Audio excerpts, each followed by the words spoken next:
নমস্কাৰ বন্ধু বান্ধৱীসকল, পুনৰ এবাৰ আপোনালোক সকলোকে মোৰ চেনেললৈ স্বাগতম জনাইছোঁ। আশা কৰিছোঁ সকলো ভালে আছে আৰু মোৰ বৰ্তমান ভালেই। আজি মই আপোনালোকৰ বাবে লৈ আহিছোঁ শিশুসকলৰ মানসিক বিকাশ বা ব্ৰেইন পাৱাৰ কেনেকৈ বঢ়াব। আজিকালি প্ৰায় দেখা পোৱা যায় যে ল'ৰা ছোৱালীৰ খুব সৰুতে স্মৃতিশক্তি কমিবলৈ আৰম্ভ কৰিছে। তেওঁলোকৰ নতুন নতুন ক্ৰিয়েটিভিটি নাইকিয়া হৈ গৈছে। ইয়াৰ মূল কাৰণ হৈছে অত্যাধিক টিভি চোৱা বা মোবাইল ফোন ইউজ কৰা।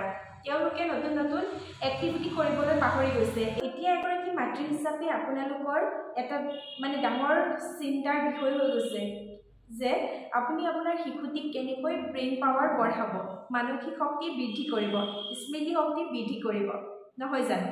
আজি মই তাৰে ভিডিঅ' এটা লৈ আপোনালোকৰ মাজলৈ আহিছোঁ।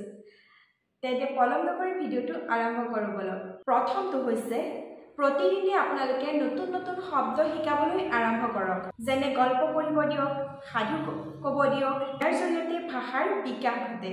ছেকেণ্ডটো হৈছে ক্ৰিয়েটিভিটিৰ জৰিয়তে ল'ৰা ছোৱালীৰ চিন্তা শক্তি আৰু সমস্যা সমাধানৰ ক্ষমতা বাঢ়ে। ক্ৰিয়েটিভিটি কেনেকুৱা ধৰণৰ খেল খেলাব, যেনে পাজুল ছল্ভ কৰিব দিয়ক, আৰ্ট কৰিব দিয়ক, কিবা এটা বস্তু দেখাই দিয়ক, তেওঁলোকক ড্ৰয়িং কৰিব দিয়ক। এইবোৰৰ জৰিয়তে চিন্তা শক্তি আৰু সমস্যা সমাধানৰ ক্ষমতা বৃদ্ধি পায়।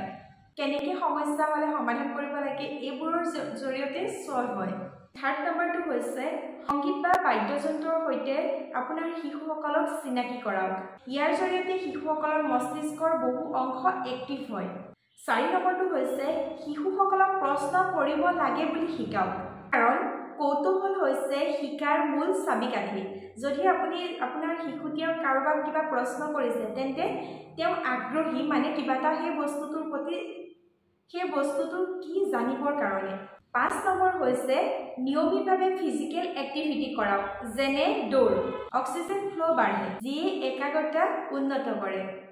6 নম্বৰ হৈছে স্মৃতি শক্তি বৃদ্ধি কৰিবৰ কাৰণে আপুনি আপোনাৰ শিশুটিক মেথছিং কাৰ্ড দিব পাৰে, মেমৰি গেম দিব পাৰে। এইবোৰৰ জৰিয়তে স্মৃতি শক্তি বৃদ্ধি পায়।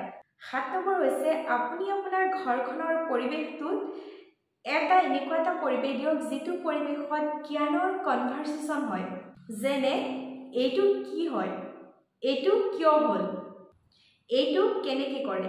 8 নম্বৰ হৈছে আপুনি আপোনাৰ শিশুটিক উচ্চস্বৰে পঢ়িব দিব। যদি উচ্চস্বৰে পঢ়ে তেতিয়া মনোযোগ শক্তি বৃদ্ধি পায়, বেলেগ ফালে আৰু মনোযোগ নিদিয়ে।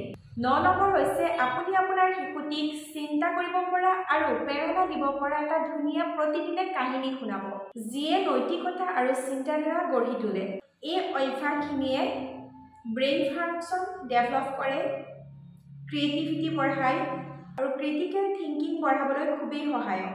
আৰু যদি আপোনালোকে আপোনালোকৰ শিশুসকলৰ লাইফ ষ্টাইলত দৈনন্দিন কৰা কামৰ লগত এইখিনি এড কৰে, তেতিয়াহ'লে মই ভাবোঁ আপোনালোক বহুত বেছি মাতৃসকল উপকৃত হ'ব আৰু শিশুসকলৰ ব্ৰেইন পাৱাৰ মনোযোগ শক্তি বৃদ্ধি পাব। আশা কৰিছোঁ আজিৰ ভিডিঅ'টো চাই আপোনালোকে ভাল পালে আৰু উপকৃত হ'ব। যদি ভিডিঅ'টো চাই ভাল পাইছে তেন্তে এটা লাইক কৰিব, কমেণ্ট কৰিব, লগতে চেনেলটো ছাবস্ক্ৰাইব কৰি দিব নাপাহৰিব। আৰু ভিডিঅ'টো যিমান পাৰে সিমান শ্বেয়াৰ কৰি দিব, যাতে আপোনাৰ লগতে আপোনাৰ নিচিনা আৰু দুগৰাকী মাতৃৰো সহায় হয়। তেন্তে আজিলৈ এৰিছোঁ, পুনৰ লগ পাম অন্য এটা ভিডিঅ'ৰ সৈতে। সকলো ভালে থাকক, সুস্থ থাকক। আজিলৈ বাই।